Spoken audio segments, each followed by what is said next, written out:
ચૌધરી સમાજની છેલ્લા કેટલાય સમયથી એક માંગ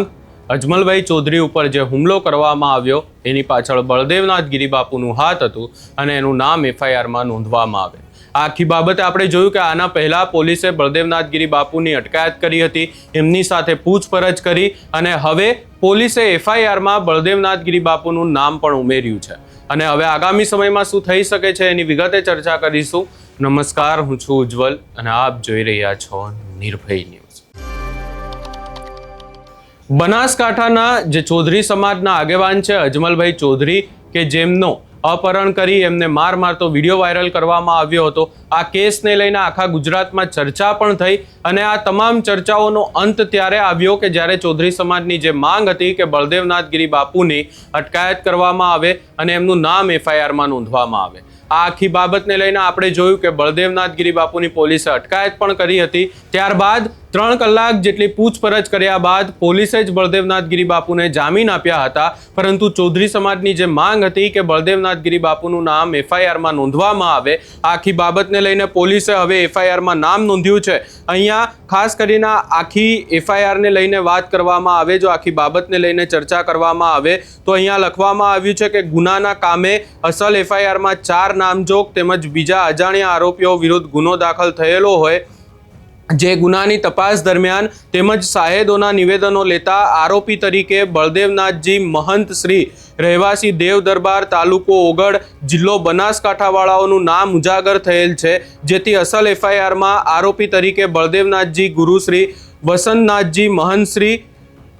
પૂજારી રહેવાસી દેવ દરબાર નાથપુરા તાલુકો ઓગળ જિલ્લા બનાસકાંઠાવાળાનું નામ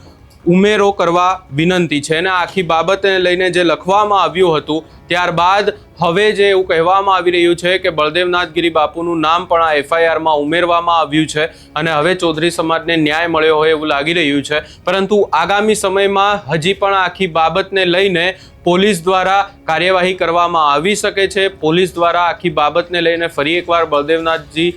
જે બળદેવનાથ ગિરિબાપુ છે એની અટકાયત પણ કરવામાં આવી શકે છે, પૂછપરછ પણ કરવામાં આવી શકે છે અને ચૌધરી સમાજ દ્વારા હાલ એવી જ વાત કરવામાં આવી રહી છે કે આખા કેસમાં હવે શાંતિ રાખવાની જરૂર છે। આપણી જે માંગ હતી, જે ચૌધરી સમાજની માંગ હતી એ પોલીસ દ્વારા પૂર્ણ કરવામાં આવી છે એવું પણ કહેવામાં આવી રહ્યું છે। જે બળદેવનાથ ગિરિબાપુની અટકાયત પણ કરવામાં આવી છે, કાર્યવાહી પણ કરવામાં આવી રહી છે અને હવે શાંતિથી કામ લઈ અને કોઈ ઉશ્કેરાટ ના ફેલાય, કોઈ બે સમાજ વચ્ચે વૈમનસ્ય ના ફેલાય એ પણ ધ્યાન રાખવાનું છે અને એ રીતે આપણે શાંતિથી કામ લેવાનું છે એવી પણ વાત અહીંયા ચૌધરી સમાજના આગેવાનો દ્વારા કરવામાં આવી રહી છે। આ આખા કેસને લઈને જો ચર્ચા કરવામાં આવે તો આના પહેલા 4 જેટલા આરોપીની ધરપકડ પણ કરવામાં આવી હતી, એમાંથી અમુકને જે છે પાસા હેઠળ પણ મોકલવામાં આવ્યા છે, અલગ અલગ જેલોમાં મોકલવામાં આવ્યા છે અને તેમની સામે પણ કડકથી કડક કાર્યવાહી કરવામાં આવશે એવી વાત કરવામાં આવી છે।